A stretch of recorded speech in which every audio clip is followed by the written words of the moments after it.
মাওলানা রুমির আরেকটা বিষয় পরিষ্কার করে দিচ্ছেন যে সমাজের মধ্যে কিছু লোক আছে এই ভালো ভালো কথা বলে, কিন্তু এরা ভণ্ড তাপস। এরা একটা মুখোশ পরে সমাজের সামনে অন্যভাবে নিজেদেরকে উপস্থাপন করেছে। তারা বলে আমি এই জানি, আমার কাছে এই বুজুর্গি আছে। শাগরিদদেরকে দিয়ে বলায় যে ইনি কামেল, ইনি মোকাম্মেল, ইনি আল্লাহর সাথে তার যোগাযোগ আধ্যাত্মিকভাবে এত উন্নতির, এত এমন এমন স্তরে চলে গেছে। মাওলানা রুমি রাহমাতুল্লাহ আলাইহি বলছেন যে এরা ভণ্ড। কেন ভণ্ড? মাওলানার যুক্তি হলো, যারা আল্লাহর সান্নিধ্য পেয়েছে, আল্লাহর কাছ থেকে আধ্যাত্মিক জ্ঞান লাভ করেছে, তারা তো নীরব হয়ে গেছে। তাদের খবর আর কেউ জানে নাই। তারা যে রহস্য জ্ঞান লাভ করেছে, সেই রহস্য জ্ঞান লাভ করার পরে তারা চুপ হয়ে গেছে। এগুলো বলে বেড়ায় না, ডাকডোল পিঠায় না। বড় বড় বলি আস্ফালন ত্যাগ করো, বেশি বুজুর্গি দেখাতে যেও না, অন্যদের হেয় করো না, মানুষের দোষ ত্রুটি সন্ধান করো না, এমনকি তোমার দৃষ্টিতে যারা মন্দ লোক তাদের প্রতিও দয়াশীল হও, সৎ পথে আনার চেষ্টা করো। বরবাদি হা এ বাদান রহমত কুনিদ বরমানিও খেশ বিউনি কামথানিদ। বরবাদি হা এ বাদা রহমত কুনিদ বরমানিও খেশ বিনি কামথানিদ। মন্দ লোকদের মন্দের প্রতিও দয়ার দৃষ্টি দাও, আমি তো হামবড়া ভাব সম্পূর্ণ ছেড়ে দাও। আউযু বিল্লাহি মিনাশ শাইতানির রাজিম। বিসমিল্লাহির রহমানির রহিম। আজ মসনবী পাঠের আসরে মানুষের সামাজিক মর্যাদার মানদণ্ড নিয়ে আমরা আলোচনা করব।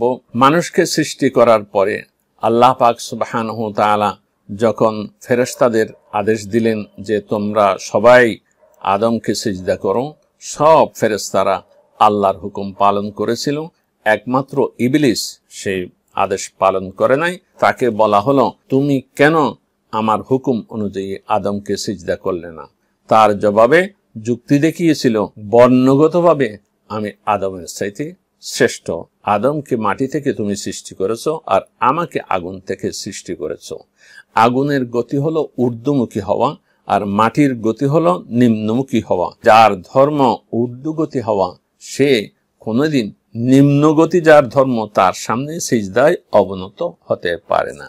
আল্লাহ পাক সুবহানাহু ওয়া তাআলা পরিষ্কার বলে দিলেন, গুফতা হক নাই বলকে লা আনসাব শুদ জুহদ তাকওয়া ফজলরা মিহরাব শুদ। বংশের দোহাই হবে না গ্রহণযোগ্য। তুমি যে বংশগত জন্মগত শ্রেষ্ঠত্বের দোহাই দিচ্ছ, সেটা আমার কাছে গ্রহণযোগ্য হবে না। তাকওয়া, সৎকর্ম, শুদ্ধ জীবনী মান মর্যাদার মানদণ্ড।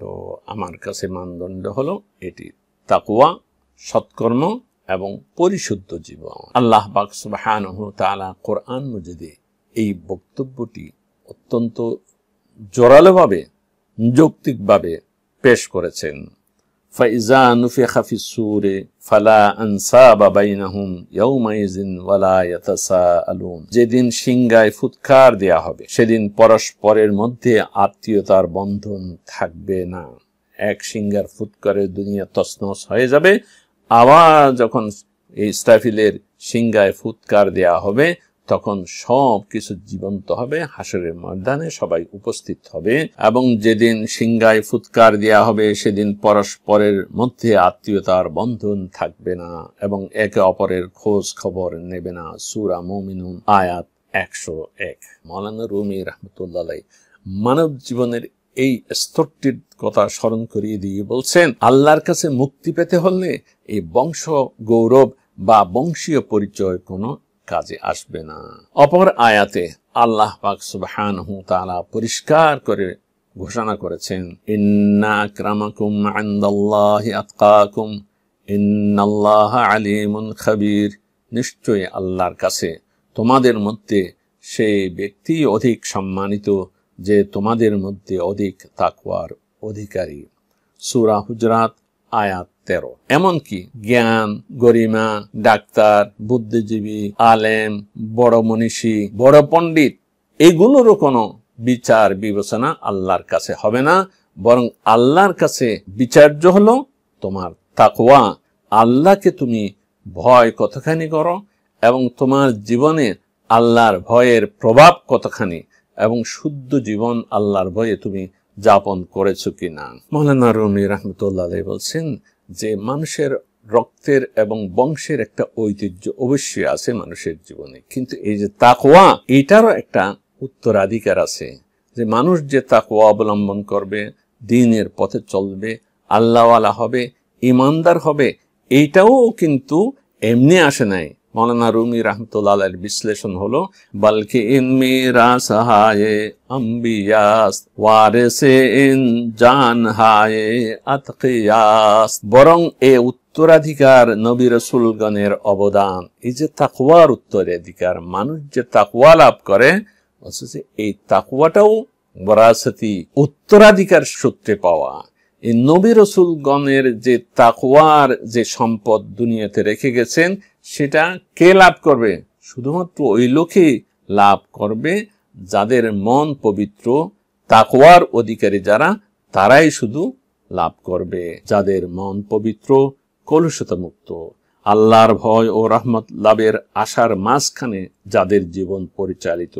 মাওলানা রুমি তার এ কথার পক্ষে ইতিহাস থেকে দুটি প্রমাণ পেশ করছেন, একটি নূহ আলাইহিস সালামের ছেলের আর একটি আবু জেহেলের ছেলের। পুরে আনবু জাহল সুদমু মেন আয়ান, পুরে আন নূহ সুদ আজ গুমরাহান। আবু জেহেলের পুত্র হলো প্রকাশ্য সাচ্চা মুসলমান, আর নূহ নবীর পুত্র সে হলো বিভ্রান্ত নাফরমান। হযরত নূহ আলাইহিস সালামের যখন তুফান হয়, সেই তুফানের মধ্যে ঈমানদারদেরকে তিনি তার জাহাজের মধ্যে উঠাইছিলেন, কিন্তু তার ছেলে কেনান আসে নাই। কারণ কেনান হযরত নূহ আলাইহিস সালামের নবুয়তে বিশ্বাস করেনি, মুসলমান ছিল না, সেই জন্য সেই তুফানে ডুবে মারা যায়। কেনান নূহ আলাইহিস সালামের ছেলে হওয়া সত্ত্বেও সে কাফের হওয়াতে সে ধ্বংস হয়ে গেছে, সে রক্ষা পায় নাই, মুক্তি পায় নাই। কাজেই শুধু যে বড় লোকের, বড় বুজুর্গ লোকের, আলেমের, পীরের বা সৈয়দ, নবাব, বড় বড় পদবীধারীদের ঘরের সন্তান হলে কেউ মুক্তি পেতে পারবে না। মুক্তি পেলে তো কেনান নূহ আলাইহিস সালামের ছেলে মুক্তি পেত। বরং আল্লাহর নবী রাসূলদের আদর্শ থেকে যারা বিচ্যুত হয়ে যায়, তারা বংশগত পরিচয় দিয়ে কোনোদিনও পার পায় না, তারা ধ্বংস হয়ে যায়। তার বিপরীত আরেকটা দৃষ্টান্ত হলো আবু জেহেলের ঘরের সন্তান ইকরামা। আবু জেহেল ইসলামের চরম শত্রু। হুজুর আকরাম সাল্লাল্লাহু আলাইহি ওয়াসাল্লামের জীবনে সবচেয়ে বেশি তাকে কষ্ট দিয়েছে আবু জেহেল। আবু জেহেল পাকাপোক্ত একজন কাফের, আল্লাহর নাফরমান ছিল, কিন্তু আবু জেহেলের ঘরে যে সন্তান ইকরামা, প্রথম দিকে ইসলামের শত্রু তিনিও ছিলেন, কিন্তু পরবর্তীতে তিনি খাঁটি মুসলমান হয়ে যান। মাওলানা রুমি রাহমাতুল্লাহ আলাইহি বলছেন যে বংশগত পরিচয় যদি মর্যাদার জন্য মানদণ্ড হতো, তাহলে তো ইকরামা অর্থাৎ আবু জেহেলের পুত্র ইকরামাও তো ধ্বংসের মধ্যে যেত, কাফের হিসেবে সাব্যস্ত হতো। কিন্তু না, তার বিশ্বাস, তার আমল, তার তাকওয়া, তিনি ঈমানদার হয়েছিলেন, তিনি মুসলমান হিসেবে আল্লাহর কাছে গ্রহণযোগ্য হয়েছিলেন। জাদে খাকি মুনওয়ার সুচ্চমা, জাদে আতশ তুইরো রোসিয়া, মাটির সন্তান অথচ আলোকিত চাঁদের বরণ। হযরত ইকরামার কথা বলছেন। আগুনের সৃষ্টি তুমি, কলুষিত দূর হও এখন। আর তুমি আগুনের সৃষ্টি বলে দাবি করতেছ, তোমার অন্তর কলুষিত, তোমার মধ্যে আল্লাহর ভয় নেই, এই কারণে আল্লাহর আদেশ অমান্য করেছো, কাজেই তুমি বিতাড়িত। মাওলানা রুমি পরিষ্কার ভাবে বলে দিচ্ছেন, মানুষের মর্যাদার মানদণ্ড কোনো অবস্থাতেই বংশগত পরিচয় নয়, বর্ণ নয়, এমনকি জ্ঞান, গরিমা, বিভিন্ন পদবী, পাণ্ডিত্য, এগুলো মানদণ্ড নয়। মাওলানা রুমির আরেকটা বিষয় পরিষ্কার করে দিচ্ছেন যে সমাজের মধ্যে কিছু লোক আছে, এই ভালো ভালো কথা বলে, কিন্তু এরা ভণ্ড, এরা ভণ্ড তাপস। এরা একটা মুখোশ পরে সমাজের সামনে অন্যভাবে নিজেদেরকে উপস্থাপন করেছে। তারা বলে, আমি এই জানি, আমার কাছে এই বুজুর্গি আছে। শাগরিদদেরকে দিয়ে বলায় যে ইনি কামেল, ইনি মোকাম্মেল, ইনি পীর সাহেব, ইনি আল্লাহর সাথে তার যোগাযোগ, আধ্যাত্মিকভাবে এত উন্নতির এত এমন এমন স্তরে চলে গেছে। মাওলানা রুমি রাহমাতুল্লাহ আলাইহি বলছেন যে এরা ভণ্ড। কেন ভণ্ড? মাওলানার যুক্তি হলো, যারা আল্লাহর সান্নিধ্য পেয়েছে, আল্লাহর কাছ থেকে আধ্যাত্মিক জ্ঞান লাভ করেছে, তারা তো নীরব হয়ে গেছে, তাদের খবর আর কেউ জানে নাই। তারা আল্লাহর কাছ থেকে যে রহস্য জ্ঞান লাভ করেছে, সেই রহস্য জ্ঞান লাভ করার পরে তারা চুপ হয়ে গেছে, এগুলো বলে বেড়ায় না, ডাকডোল পিঠায় না। হার কেরা আসরার হক আমুখতন্দ মোহর করদন দো দহানস দুখতন। হার কেরা, যারে আসরার রহস্য জ্ঞান, সিররুনের বহুবচন, হক আল্লাহ তাআলা আমুখতন শিখিয়েছেন। যে সমস্ত লোককে আল্লাহ তাআলা মারফতের জ্ঞান, তরিকতের জ্ঞান, আধ্যাত্মিক জ্ঞান, রহস্য জ্ঞান শিক্ষা দিয়েছেন, তাদের অবস্থা কি?